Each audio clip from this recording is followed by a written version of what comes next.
ഒരു അടിപൊളി കാഴ്ച കാണിച്ചു തരാട്ടോ.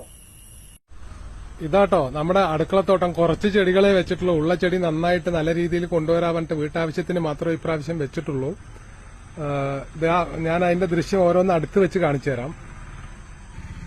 ഇത് നമ്മുടെ സഹധർമ്മിണിയുടെ സൃഷ്ടിയാട്ടോ. പുറത്ത് അടുപ്പ് അത്യാവശ്യം ചോറ് വെക്കാനോ എന്തെങ്കിലും പുറത്ത് വിറകുകളും മറ്റേ നമ്മുടെ തെങ്ങും പട്ടയും പനന്റെ പട്ടയും അങ്ങനെയുള്ള കുറെ വിറകുകളൊക്കെ ഞങ്ങൾക്ക് കിട്ടാറുണ്ട്. പിന്നെ ഇവിടെ ശീമക്കൊന്ന മറ്റേ അങ്ങനെ കുറെ മരങ്ങളുണ്ട്. അതിന്റെ കമ്പൊക്കെ വീഴും. അപ്പൊ അതിനെയൊക്കെ എടുത്ത് കത്തിക്കാൻ വേണ്ടിയിട്ട് നമ്മുടെ സഹധർമ്മിണി കണ്ടുപിടിച്ചൊരു വിദ്യയാണ്. നമുക്ക് വീട്ടിന്റെ അകത്ത് ഗ്യാസ് അടുപ്പാണ്. അപ്പൊ പുറത്ത് കത്തിക്കാൻ വേണ്ടി ചെയ്ത ഒരു കലാപരിപാടിയാണിത്. ഇത് വെണ്ടച്ചെടിയാട്ടോ. ഞാൻ നോക്കിയോ, വെണ്ട ഒരേപോലെ കുത്തിയിട്ടു. അതില് ഇതിപ്പോ വലിയ ചെടിയായിട്ടില്ലേ, അതിനോടൊപ്പം കുത്തിയിട്ട വേറൊരു ചെടി കാണിച്ചു തരാട്ടോ. ഇത് അത്രയും തന്നെ വലുപ്പം വന്നിട്ടില്ല. ഇനി ഇതിന്റെ കുഞ്ഞു ചെടി കാണിച്ചു തരാട്ടോ. എങ്ങനെയാണ് ആ കുഞ്ഞു ചെടി എങ്ങനെയാണ് ഉണ്ടാകുന്നത് എന്നുള്ളത് കാണിച്ചു തരാം. ഇതാട്ടോ വെണ്ടയുടെ കുഞ്ഞു ചെടിയാട്ടോ. ഉണ്ടോ? ഇതാ ഇങ്ങനെ വരും.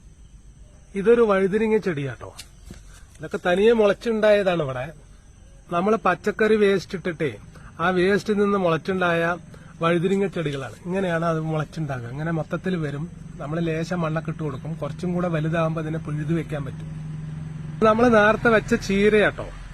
അപ്പൊ അതിന്റെ മൂത്ത ഇലകളൊക്കെ നുള്ളി വിടും. കാരണം എന്താ വെച്ചാൽ കുറച്ചും കൂടെ ഇത് വലിപ്പം വന്നിട്ടേ നമുക്ക് ഇതിന്റെ തല നുള്ളാൻ പറ്റുള്ളൂ. ഇതാണ്ടോ വീട്ടാവശ്യത്തിനുള്ളത്. അപ്പൊ ഇതിൽ കുറച്ച് പുഴുക്കേട് വന്നിട്ടുണ്ടായിരുന്നു. ഈ ക്ലൈമറ്റ് പുഴുക്കേട് വരുന്നതാണ്. ഇത് പക്ഷെ പുഴുക്കേടിനെ പ്രതിരോധിക്കുന്ന ചീരയാട്ടോ. അത് പച്ചച്ചീരയല്ല, ചുവപ്പ് ചീരയല്ല, ചുവപ്പ് കലർന്ന പച്ചച്ചീരയാണ്. പക്ഷെ ഇത് അത്യാവശ്യം പുഴുക്കേടുകളിനെയൊക്കെ പ്രതിരോധിക്കാൻ ശേഷിയുള്ള ചീരയാണ്. കണ്ടോ? ഇത് ഇഞ്ചിയാട്ടോ. നമ്മുടെ അത്യാവശ്യത്തിന് കുറച്ച് ഇഞ്ചി വെച്ചിട്ടുണ്ട്. ഇങ്ങനെ ഇടവിട്ട് വെക്കും. അത്